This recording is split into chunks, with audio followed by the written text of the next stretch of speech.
Hi guys. तो आज हम पढ़ेंगे पेट्रियार्की और मस्कुलिनिटी क्या है, उसका कंसेप्ट और वो कैसे बनता है, उसके बाद में उसकी वजह से क्या इम्पैक्ट होता है सोसाइटी में, क्या प्रॉब्लम्स होते हैं और उसका क्या इफ़ेक्ट होता है। हाँ, तो शुरू करते हैं पेट्रियार्की से। पेट्रियार्की एक सोशल सिस्टम है जिसमें बॉयज़ और मेन को सुपीरियर और ज़्यादा पावरफुल कंसिडर किया जाता है लड़कियाँ या फिर वुमेन से। ये एक थिंकिंग है या फिर ये एक सोच है जो हर सोसाइटी में ज़्यादातर हमें देखने मिलती है, जिसमें इंक्लूड होता है फैमिली के लेवल पर भी, community, culture, economy, religious level पर भी हमें ये देखने मिल जाता है। फैमिली में हमें ये देखने मिलता है पूरी भारत में। और सिर्फ एक एक्सेप्शन है कि केरला में मेट्रियार्की है, जहाँ पर महिला प्रधान समाज है, मतलब घर का जो हेड है वो एक औरत है। बाकी पूरे देश में, भारत में, मेन है जो हेड है घर के। तो पेट्रियार्की जो माइंडसेट है वो अफेक्ट करता है गर्ल्स की थिंकिंग को, और वो कैसे बिहेव करेंगे, कैसे ड्रेस करेंगे, क्या कहेंगे, कहाँ जाएंगे, किससे मिलेंगे, और लिमिट करता है उनकी चॉइस को कि वो क्या करेंगे, क्या नहीं करेंगे। और उनके कंट्रोल उनके बॉडी के ऊपर, उनके घूमने के ऊपर, उनके बिहेवियर के ऊपर, उनकी पढ़ाई के ऊपर बहुत ज़्यादा इम्पेक्ट करता है, क्योंकि ये शुरुआत से ही, बचपन से ही शुरू किया जाता है। और पेट्रियार्की बहुत ज़्यादा एक्सपेक्टेशंस रख देता है बॉयज़ और मेन पर, और उनके भी चॉइसेस और लिमिटेशंस और एक्सप्रेशंस बहुत ज़्यादा कम कर देता है। मतलब लिमिटेशंस बढ़ा देता है और एक्सप्रेशंस, वो जो कहना चाहते हैं, बोलना चाहते हैं, वो कम कर देता है। जैसे बॉयज़ को डांसर्स, म्यूजिशियंस, कुक्स या फिर टेलर्स ऐसे करियर चूज़ करना बहुत डिफ़िकल्ट हो जाता है, क्योंकि उन्हें ज़्यादा गर्ली समझा जाएगा अगर वो ऐसे चॉइसेस करेंगे और इस करियर में जाएंगे। तो उनको पुश किया जाता है कि ज़्यादा अग्रेसिव बनो, ज़्यादा मस्कुलर बनो, या फिर जिसे हम कहते हैं माचो मैन बनो। इवन आज भी हमारे सोसाइटी में हमें देखने मिलता है कि सन प्रेफरेंस ज़्यादा है रादर देन डॉटर। प्लस हमें यह भी देखने मिलता है कि सोसाइटी में चेंज हो रहा है और woman different career paths choose कर रही है और वहाँ पर सक्सेस भी मिल रहा है उनको। जैसे कोई साइंटिस्ट, कोई फाइटर पायलट्स, कोई एथलीट, कोई स्पोर्ट्स पर्सन, या फिर कोई इंटरप्रेन्योर, कोई बिजनेस कर रहा है। हमें चेंज सोशियो कल्चरल और पॉलिटिकल सिस्टम में देखने मिल रहा है। थोड़ा स्लो है बट शुरू है। इसे फास्ट पेस करने के लिए हमें जेंडर सेंसिटाइजेशन या फिर जेंडर वर्कशॉप्स ये लेने ज़रूरी है स्कूल्स में, क्योंकि अर्ली स्टेजेस से ही अगर ये शुरू हो जाएगा तो हमें ऐसे स्टूडेंट्स या फिर ऐसी सोसाइटी क्रिएट कर पाएंगे जो सेंसिबल है और रीजनेबल है। पेट्रियार्की बना हुआ होता है वो स्ट्रक्चर्स और इंस्टीट्यूशन जो वुमन को पार्टिसिपेट करने के लिए रोकते हैं, उनका पावर इकोनॉमिकली और पॉलिटिकली और कल्चरली, रिलीजियसली भी लिमिट कर देते हैं। और पेट्रियार्की एक अनजस्ट सोशल सिस्टम है जो वुमन को निचले दर्जे पर रखता है, उनके साथ डिस्क्रिमिनेट करता है और उनको दबाता है कुछ भी काम करने से।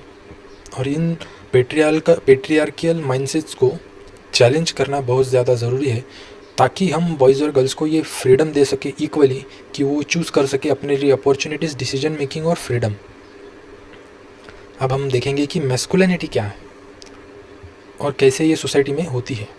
तो मैस्कुलिनिटी एक सेट ऑफ सोशल प्रैक्टिसेस है, यानी बिहेवियर कह सकते हैं, या फिर ऐसे ही आपको बिहेव करना है जो एसोसिएट होता है मेन के साथ। ये वेरी करता है, ये मतलब चेंज होता है सोसाइटी में, हर एक सोसाइटी में अलग अलग होता है। कल्चरली चेंज होता है, रिलीजन के साथ चेंज होता है, उसके बाद में हिस्ट्री के साथ ही चेंज होता है। तो डिफरेंट मैन जैसे बिहेव करेंगे वैसे ये एक्सेप्टेड होता है। इन ये मैस्कुलिनिटी को मैनहुड या मैनलीनेस भी कहा जाता है, based on certain attributes, behaviour और roles associated with boys and man. Traditionally masculine traits जो ट्रेडिशंस के हिसाब से समझ जा रहा है कि वो बहुत ज़्यादा स्ट्रॉन्ग होंगे, उनमें बहुत ज़्यादा साहस होगा, वो खुद अपना काम अपने आप से कर पाएंगे, जिसे हम इंडिपेंडेंस कहते हैं, या फिर वो नेतृत्व ले पाएंगे यानी लीडरशिप पोजीशंस ले पाएंगे, और बहुत ज़्यादा फोकस्ड होंगे, और वो सोशली कंस्ट्रक्टेड होंगे। ये सब ट्रेडिशनल मस्कुलाइन ट्रेट्स है। उसके बाद मैस्कुलिनिटी ये भी हमें देखने को मिलता है कि ये जो पहला फ़ोटो हम देख रहे हैं उसमें जो है ये एंग्री मैन है, बहुत ज़्यादा गुस्सा कर रहा है। तो ये भी एक ट्रेड है मैस्कुलिनिटी का। अनदर ट्रेड ये है कि वो इमोशन के खुद को दबाता है, जो हमें दूसरे इसमें मिल रहा है कि वो रोने से या फिर ऐसा एक्सप्रेस करने से रोक रहा है जो उसे वल्नरेबल दिखाए सोसाइटी को। तो वो देखने मिलता है हमें। उसके बाद average society has views and construct masculinity suit the social and cultural values of this society. मतलब एक सोसाइटी के कल्चरल और सोशल वैल्यूज़ को मैच करने के लिए मैस्कुलिनिटी बनाई जा सकती है अलग अलग।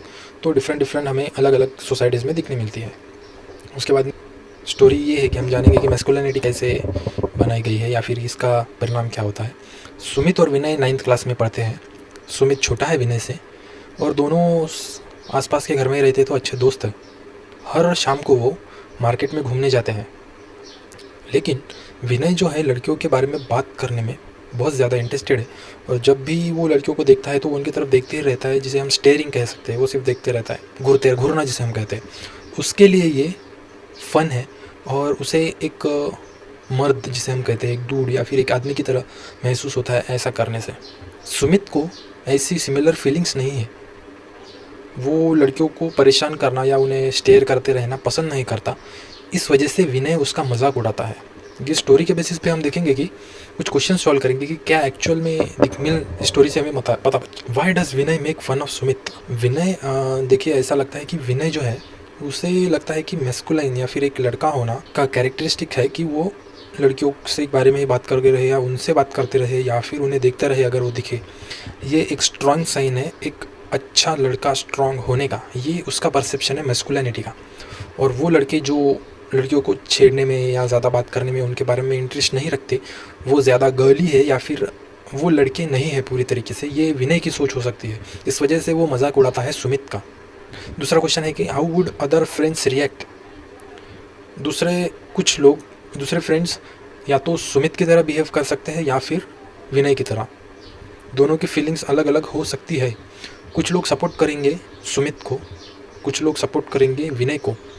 फेक मैस्कुलिनिटी जो उन्हें बचपन से ही सिखाई गई है उसका साथ देंगे और कुछ लोग सुमित का साथ देंगे, क्योंकि सुमित भी जैसे एक रियल मैस्कुलिनिटी जिसे हम कह सकते हैं उस बैकग्राउंड से आता है। तो इससे हम पता कर सकते हैं कि real man is considered who is physically strong and aggressive, क्योंकि कंसिडर किया जाता है रियल मैन को कि वो अग्रेसिव हो और फिजिकली स्ट्रॉन्ग हो। और फिल्म्स और एडवर्टाइजमेंट जो हमें देखने मिलते हैं वहाँ पर डेयरिंग होना और बहुत ज़्यादा गुस्सा होना ये एक स्ट्रॉन्ग मैन का एक कैरेक्टरिस्टिक हमको दिखने मिलता है। उसके बाद में boys gang up with each other and bully others boys and girls.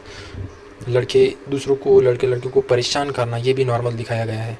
और ये आइडियाज़ जो है ये सब गलत है, लेकिन ये ऐसा नॉर्मलाइज़ कर दिया है हमारे सामने कि एक्ट्स ऑफ वायलेंस ये नॉर्मलाइज़ कर दिया है इन्होंने। सोशल मीडिया पर भी हमें दिखता है वायलेंस अगेंस्ट मेन और वुमेन दोनों हमें बहुत ज़्यादा देखने मिलता है। और इस पर हम हंसते भी है जो वायलेंस हो रहा है, कोई किसी को मार रहा है, किसी को मार के भग रहा है उस पर। एक्चुअली ये जो बिहेवियर ये नेचुरली बॉयज़ या मेन को नहीं आता, ये उन्हें सिखाया जाता है। तो रियल मैस्कुलिनिटी क्या है हम जानेंगे कि एक्चुअल में कैसे डिफरेंस हो सकता है। हमारे फैमिलीज़ में, कम्युनिटीज़ या फिर पीयर्स में ऐसे कुछ अल्टरनेट आइडियाज़ ऑफ मैस्कुलिनिटी देखने मिलते हैं, जैसे लड़के या आदमी जो काम है, शांत है और उनका गुस्सा कंट्रोल कर सकते हैं, अपने घर के काम में मदद करते हैं और रिस्पेक्टफुली बात करते हैं। There are boys who believe in equality, जो समानताओं में बिलीव करते हैं। और लड़कियों के और वहाँ पर ऐसे भी बहुत सारे भाई हैं जो उनकी बहन के अपने पापा की प्रॉपर्टी के शेयर डिवाइड करने में सपोर्ट करते हैं। और they don't feel bad if they express their weakness. उनको बुरा नहीं लगता अगर वो एक्सप्रेस करते हैं उनकी वीकनेस, और वो सपोर्ट लेते हैं अगर जब उन्हें चाहिए अपने दोस्तों से। यहाँ पर हमें फादर्स भी हैं जो अपने बच्चों की केयर करते हैं और अपने कलीग्स की रिस्पेक्ट करते हैं वर्क प्लेसेस पे। तो आज हमने जाना पैट्रियार्की और मैस्कुलिनिटी के बारे में। अगर कुछ सवाल है तो आप ज़रूर पूछिए और बने रहिए हमारे साथ। Thank you, bye.